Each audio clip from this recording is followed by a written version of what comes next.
નમસ્કાર, આપ જોઈ રહ્યા છો નેશન પ્લસ ન્યૂઝ. હું છું આપની સાથે હેતલ ભગત. વડોદરા મહાનગરપાલિકાની દબાણ શાખાની ટીમે માર માર્યો હોવાનો ફૂલના વિક્રેતાઓએ આક્ષેપ કર્યો હતો.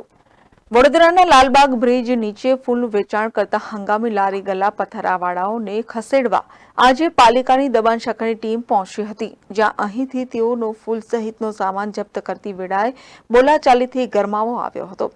જે બાદ અહીં ફૂલ વેચવા બેસતા લોકોએ આક્ષેપ કર્યો હતો કે અમે અહીં વર્ષોથી ધંધો કરીએ છીએ અને રોજ સાંજે 200 કમાવીએ છીએ, તેમાંથી દર મહિને કોર્પોરેશનને 500 રૂપિયા અને કચરા ભરવાવાળાને અલગથી નાણાં આપીએ છીએ. તેમ છતાં વારંવાર દબાણ શાખાની ટીમ અહીં આવીને અમને હેરાન કરી રહી છે.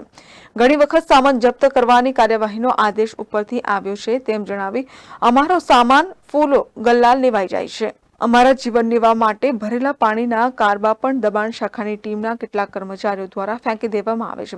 આજે તો તેઓએ હદ કરી દીધી અને અહીં ફૂલનો છૂટક વેપાર કરતી કેટલીક મહિલા અને અન્ય લોકોને માર પણ માર્યો હોવાનો આક્ષેપ કરવામાં આવ્યા હતા.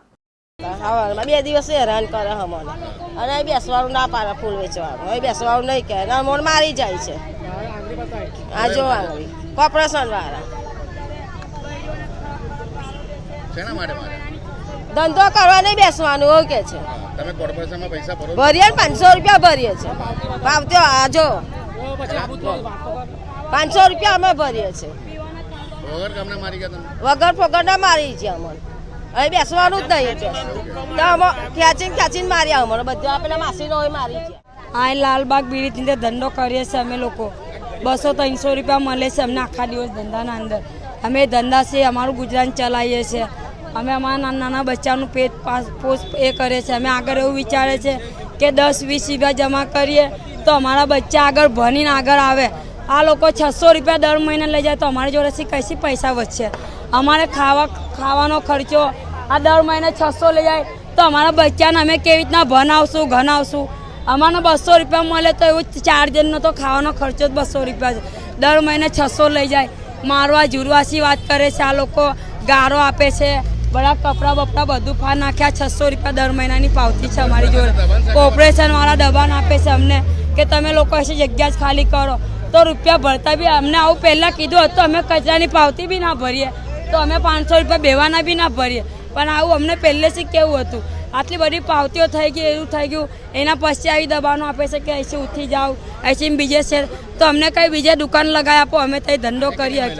બનાવની જાણ થતાં વોર્ડ નંબર 13ના કાઉન્સિલર જ્યોતિ પટેલ પણ ઘટના સ્થળે દોડી આવ્યા હતા અને આ અંગે તપાસ કરાશે તેવું જણાવ્યું હતું.